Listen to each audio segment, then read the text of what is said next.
Hi guys, आर्यसमा YouTube channel में आपका स्वागत है। आइए कुछ विशेष सामान्य जानकारी के साथ आज उपस्थित होते हैं। ठीक है, कुछ क्विज करा रहे हैं आपको। ठीक है, जीके के क्विज हैं। आइए, वीडियो अच्छी लगे तो लाइक, सब्सक्राइब और शेयर जरूर करें। ये देखिए, पहला क्वेश्चन है, उत्तर से दक्षिण तक भारत की लंबाई है। ठीक है, पूछा है लंबाई उत्तर से दक्षिण तक। ठीक है, नॉर्थ से साउथ है, वो 3214 किलोमीटर है। ठीक है, आप इसको देख सकते हैं मैप के माध्यम से भी। देखिए, मैप के माध्यम से आपको दिखा रहा हूँ। ये देखिए मैप है, ये देख रहे हैं, ये नॉर्थ है, ये आपका साउथ वाला पोर्शन है। 8 डिग्री 4 मिनट को दिखाई दे रहा है। 8 degree 4 minute southern part point, आपका दक्षिणतम बिंदु, जिसको कन्याकुमारी या केप कमोरिन के भी नाम से जाना जाता है। भारत की मुख्य भूमि का दक्षिणतम बिंदु ये है। ठीक है, ये देखिए 3, 2, 1 कैसे याद करेंगे? 3 फिर उससे 1 कम 2, फिर उससे 1 कम 1, फिर बढ़ाकर 3 से 1 ज़्यादा 4, 32, 14 इसकी जो लेंथ होती है नॉर्थ से। नॉर्थ का जो 37 डिग्री 6 मिनट होता है, ये इसको इंदिरा कॉल या उत्तरतम बिंदु जम्मू कश्मीर में है, ये पढ़ते हैं। ये जो लेंथ है आपकी 32-14 किलोमीटर है। ठीक है, तो इस तरह पहला जो प्रश्न है उसका राइट आंसर क्या है? 32-14 किलोमीटर। आइए दूसरे प्रश्न पर देखा जाए। देखिए, दूसरा प्रश्न क्या है? क्षेत्रफल की दृष्टि से भारत का विश्व में स्थान है, तो कौन सा स्थान है? तो 7वां स्थान है। देखिए, यहाँ पर हमने बगल में लिखा है RCCUBAI। RCC की ढलैया होती है, तो आप RCC याद कर दीजिए, U लगाइए, फिर बाई लगा दीजिए। R से रूस है, C से कनाडा है, C से चाइना है। चाइना तीसरे नंबर पे है एरिया के मामले में। ठीक है, ये एरिया के मामले में सभी देश हैं। U से यूनाइटेड स्टेट ऑफ अमेरिका है, B से ब्राज़ील है, A से ऑस्ट्रेलिया है, I से इंडिया है। ठीक है, इसका भी हम साक्ष्य देते हैं। आइए किताबों में दिखाते हैं आपको। ये देखिए, क्षेत्रफल की दृष्टि से भारत से बड़े देशों का क्रम इस प्रकार है। रूस है, कनाडा है, चाइना तीसरे नंबर पर, संयुक्त राज्य अमेरिका चौथे नंबर पर, ब्राज़ील 5वें, ऑस्ट्रेलिया जो है 6वां, भारत जो है 7वें नंबर पर। ठीक है, आइए अगले प्रश्न को देखते हैं। देखिए, तीसरा प्रश्न क्या कह रहा है? मसालों का सर्वाधिक उत्पादन होता है, तो मसालों का सर्वाधिक उत्पादन कहाँ होता है? केरल। अब केरल कहाँ पड़ता है? देखिए, केरल को आप देख लीजिए, मैप से यदि पढ़ेंगे तो आपको याद रहेंगे। ठीक है, तो ये देखिए आपका केरला है, यहाँ पर ये केरल है। ठीक है, केरल, और ये आपका सटा हुआ है तमिलनाडु। ठीक है, आइए फिर आते हैं चौथे प्रश्न पर। चौथा प्रश्न कह रहा है, भारत में जहाज निर्माण का मुख्य केंद्र है। ठीक है, तो ये सभी चारों जो हैं जहाज निर्माण का केंद्र ही है, लेकिन उसमें से मेन जो है विशाखापट्टनम, लेकिन वर्तमान में अब जो है कोच्चि हो गया है। तो इसको जो है हटा दीजिए क्वेश्चन को, उतना इम्पोर्टेंट, मतलब ये ओल्ड क्वेश्चन हो चुका है। इसका राइट आंसर जो है अब कोच्चि होगा। आइए पांचवा क्वेश्चन, केंद्र शासित प्रदेश पुदुचेरी का एक भाग कराईकल है, इसकी भौगोलिक स्थिति है। देखिए, पौंडीचेरी, पहले इसका पुराना नाम था पौंडीचेरी, अब पुदुचेरी हो गया। ठीक है, पुदुचेरी जो आपका पड़ता है वो आपका पड़ता है तमिलनाडु में। आइए इसे मैप द्वारा देखते हैं। ये देखिए, मैप द्वारा देख लीजिए इसको। ये आपका तमिलनाडु है। तमिलनाडु में इसकी राजधानी चेन्नई, जो स्टार बना हुआ है उसकी राजधानी है, तमिलनाडु की राजधानी चेन्नई। ठीक है, चेन्नई से ये आ गया है कुछ दूरी पर पुदुचेरी। अब पुदुचेरी के देखिए आगे है कराईकल। ठीक है, और चेन्नई में सबसे बड़ी बीच जो है मरीना बीच, एशिया की सबसे बड़ी बीच मरीना बीच है। उसकी तटरेखा जो है सबसे लंबी है, शायद 13 किलोमीटर है। और ये देखिए चेन्नई से आगे, तो ये कराईकल जो है तमिलनाडु का एक भौगोलिक पार्ट है। ठीक है, आइए अगले प्रश्न पर देखा जाए। देखिए, अगला प्रश्न जो है पूछा है, भारत का 29वां राज्य है। ठीक है, भारत का 29वां राज्य बना था तेलंगाना। 2 जून 2014 को। ठीक है, अब देखिए इसको भी मैप के माध्यम से हम दिखा देते हैं कि तेलंगाना आपका कहाँ है। ये देखिए, ये रहा तेलंगाना 2 जून 2014 को। ठीक है, इसकी स्थापना हुई थी, आंध्रा से अलग हुआ था। आंध्रा की जो स्थापना हुई थी 1 अक्टूबर 1953 में। भाषाई आधार पर सबसे पहले ये जो राज्य है, भाषाई आधार पर सबसे पहले जो है राज्य बना था, भाषा के आधार पे 1 अक्टूबर 1953 को। आंध्र प्रदेश की राजधानी भी तेलंगाना है, और ये तेलंगाना देखिए सबसे लास्ट जो है राज्य बना था, 29वां राज्य। ठीक है, लेकिन वर्तमान में जो है राज्यों की संख्या 28 है, क्योंकि जम्मू कश्मीर को जो है केंद्र शासित प्रदेश बना दिया गया है, इसलिए राज्यों की जो संख्या हो गई है वो आपकी 28 हो गई है। 2 जून देखिए 2014 तेलंगाना। ठीक है, आइए अगले प्रश्न को देखते हैं।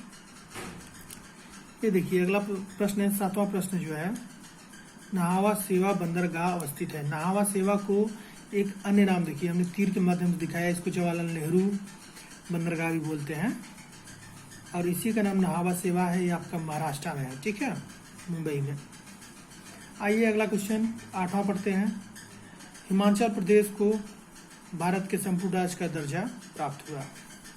हिमाचल प्रदेश को भारत के संपूर्ण राज्य का दर्जा कब प्राप्त हुआ था? 25 जनवरी 1971 को।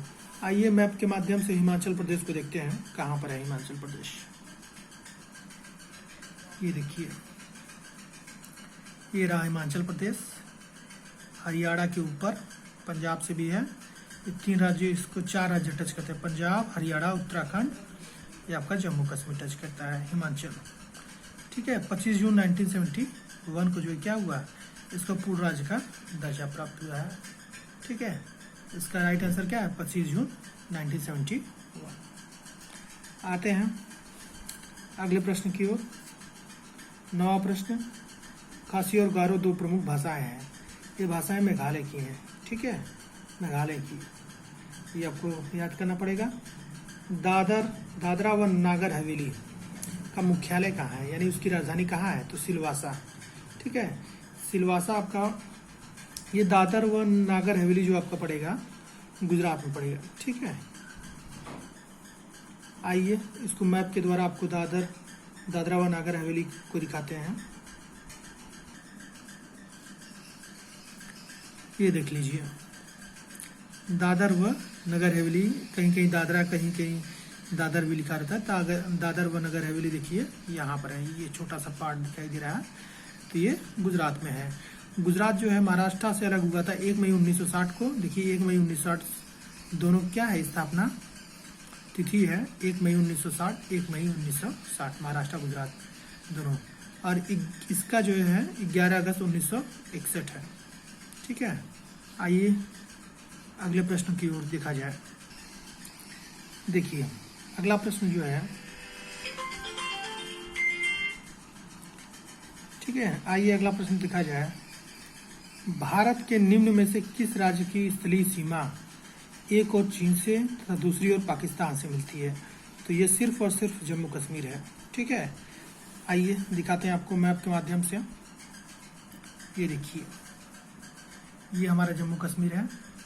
जम्मू कश्मीर का ये वाला जो पार्ट है, ये पाकिस्तान को इंडिकेट करता है, यानी पाकिस्तान के एरिया है। ठीक है, इसके इधर जो एरिया है वो चाइना का है। ठीक है, तो जम्मू कश्मीर जो है सिर्फ ऐसा राज्य है जो 2 देशों को टच करता है, एक पाकिस्तान, एक चाइना। ठीक है, आइए अगले प्रश्न पर देखा जाए। ये देख रहे हैं, स्वतंत्र भारत का पहला भारतीय गवर्नर जनरल कौन था? तो स्वतंत्र भारत का पहला भारतीय गवर्नर जनरल पहले और आखिरी यही थे, सी राजगोपालाचारी। ठीक है, आइए अगला प्रश्न 13, केंद्र शासित क्षेत्र अंडमान निकोबार के कुल द्वीपों की संख्या है। तो अंडमान निकोबार में कुल मिलाकर 572 द्वीप हैं वर्तमान में। ठीक है, इसका कोई भी ऑप्शन जो है, बी वाला ऑप्शन सही है। ठीक है, 500 से अधिक, लेकिन टोटल जो है 572 है। क्वेश्चन पूछ सकता है अंडमान निकोबार कहाँ स्थित है? तो हिंद महासागर में स्थित है। ठीक है, हिंद महासागर। अंडमान निकोबार की राजधानी क्या है? Port Blair. Port Blair. और यहाँ की अंडमान निकोबार की जो भाषा है, राजभाषा क्या है? हिंदी है और इंग्लिश है, ठीक है। और यहीं पर एक राजद्वीप पाया जाता है, राजद्वीप, जिसका नाम नेताजी सुभाष चंद्र बोस द्वीप भी है, ठीक है। और यहीं पर काला पानी है, काला पानी इसके राजधानी में है। अंडमान निकोबार की राजधानी जो पोर्ट ब्लेयर है वहीं पर काला पानी है, जिसको कि सेल्यूलर जेल के नाम से जाना जाता है। जेल है 694, इसमें कोठरियाँ बनी थी, यानी कि छोटे छोटे कमरे हैं, ठीक है, कैदियों कैद करने के लिए। और इसी जगह बैरन द्वीप भी है, जो भारत का एकमात्र सक्रिय ज्वालामुखी है, ठीक है। तो इसी को काला पानी के नाम से भी जाना जाता है, सेल्यूलर जेल को, ठीक है। आइए अगले प्रश्न की ओर चला जाए। देखिए अगला प्रश्न क्या है? सिक्किम की प्रमुख भाषाएं हैं। सिक्किम की प्रमुख भाषाएं लेप्चा व भूटिया हैं, ठीक है। दादर व नगर हवेली को पुर्तगाली शासन से मुक्ति मिली। दादर व नगर हवेली जो भी दिखाए हैं मैप में आपको, गुजरात क्षेत्र में स्थित था। ये जो है पुर्तगालियों के अधीन था और 1954 में जो इसको है मुक्ति मिली यहाँ से, ठीक है। आइए अगला प्रश्न देखते हैं, 16वां प्रश्न। भारत के राष्ट्रीय ध्वज के बीच में श्वेत पट्टी में जो नीला चक्र है वह अशोक महान द्वारा सारनाथ में स्थापित सिंह शीर्ष स्तंभ से गृहीत है। उसमें आड़े हैं, आड़े मतलब तीलियों की संख्या पूछ रही है, तो उसमें 24 तीली है, ठीक है। आइए अगला प्रश्न देखते हैं हम। भारत का राज चिन्ह अशोक महान द्वारा सारनाथ में स्थापित सिंह स्तंभ से लिया गया है। इस राज चिन्ह के मूल स्तंभ में सिंह है। कितने सिंह है, यानी शेरों की संख्या कितनी है? तो 4 ठो शेर है इसमें, ठीक है। आइए अगला क्वेश्चन। भारत के राष्ट्रीय गान के गायन का निर्धारित समय है। तो ये 52 सेकेंड, ये तो सबको याद है, ठीक है। 24 जनवरी 1950 को अपनाया गया था राष्ट्रगान को, ठीक है। राष्ट्रीय गान सर्वप्रथम गाया गया था, कहाँ पर गाया गया था? तो 27 दिसंबर 1911 को गाया गया था कलकत्ता अधिवेशन में, ठीक है। आइए 20वें प्रश्न को देखा जाए। राष्ट्रीय गान के मूल रूप में पद हैं, कितने पद हैं?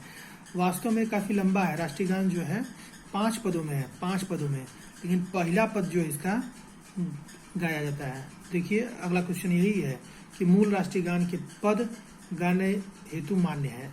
तो प्रथम पद जो है गाया जाता है, बकिया जो चारों नहीं गाया जाता है, ठीक है। काफी लंबा है हमारा राष्ट्रीय गान। 22वां देखिए, निम्नलिखित में से किस राज्य की सीमा उत्तर प्रदेश से नहीं लगती है?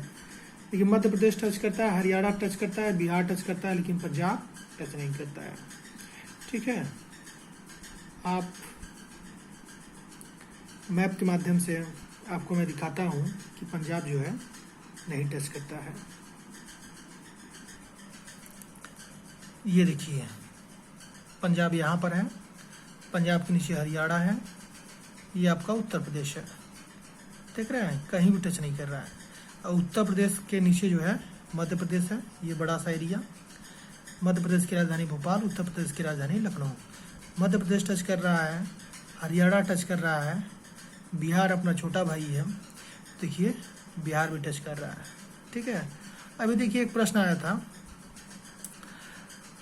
पेट में कि नेपाल को कितने राज्य जो है, भारत के कितने राज्य टच कर रहे हैं। तो देखिए याद करने का सबसे बेहतरीन तरीका मैं आपको बता रहा हूँ। उत्तर प्रदेश से अलग हुआ था उत्तराखंड, ठीक है। उत्तर प्रदेश से अलग हुआ था उत्तराखंड, यानी इसका लड़का हुआ। और ये बिहारी और जो है बिहार और यूपी वाले क्या होते हैं? भाई भाई होते हैं, तो बिहार वाले छोटा भाई हो गए, ठीक है। यानी कि एक दूसरे, ये दोनों क्या हैं? भाई हैं, ठीक है। यूपी वाले और बिहार वाले क्या हैं? भाई हैं। तो भाई भाई और ये लड़का, यानी तीनों टच करेगा, जुड़ेंगे किससे? नेपाल से। अब देखिए नेपाल और भूटान 2 देश हैं। 2 देशों को कौन अलग कर सकता है? सिर्फ और सिर्फ रुपया, पैसा, सिक्का अलग कर सकता है, यानी सिक्किम अलग कर सकता है। सिक्किम जो है देखिए अलग करता है भूटान को और नेपाल को। तो सिक्किम जो है दोनों देशों को टच करता है, नेपाल और भूटान को। और जिसके पास सिक्का रहेगा उसके पीछे पीछे सभी लोग आएंगे, यानी पश्चिम बंगाल भी देखिए, ये देखिए आ रहा है, तो पश्चिम बंगाल भी इसको टच करता है नेपाल को। यही 5 राज्य हो गए, सिक्किम, पश्चिम बंगाल, बिहार, उत्तर प्रदेश और उत्तराखंड। यही जो 5 राज्य हैं नेपाल को टच करते हैं। ठीक है, आइए अगले प्रश्न पर चला जाए। देखिए अगला प्रश्न जो है, भारत का राष्ट्रीय गीत सर्वप्रथम गाया गया था। भारत का राष्ट्रीय गीत जो है वंदे मातरम है, 1896 में गाया गया था। भारतीय संविधान सभा द्वारा स्वीकृत राष्ट्रीय पंचांग के सरकारी उद्देश्य हैं। तो भारत का राजपत्र सही है। आकाशवाणी के समाचार प्रसारण सही है। भारत सरकार द्वारा जारी कैलेंडर ये भी सही है। उपरोक्त सभी जो बातें हैं राष्ट्रीय पंचांग के बारे में सही है। ठीक है, आज के लिए बस इतना ही। कैसा लगा आपको ये क्लास? ठीक है, यदि पसंद आए तो लाइक, सब्सक्राइब और शेयर ज़रूर करें और कमेंट बॉक्स में अपने कमेंट ज़रूर करें कैसी रही क्लास। और इसी के साथ जय हिंद, जय भारत।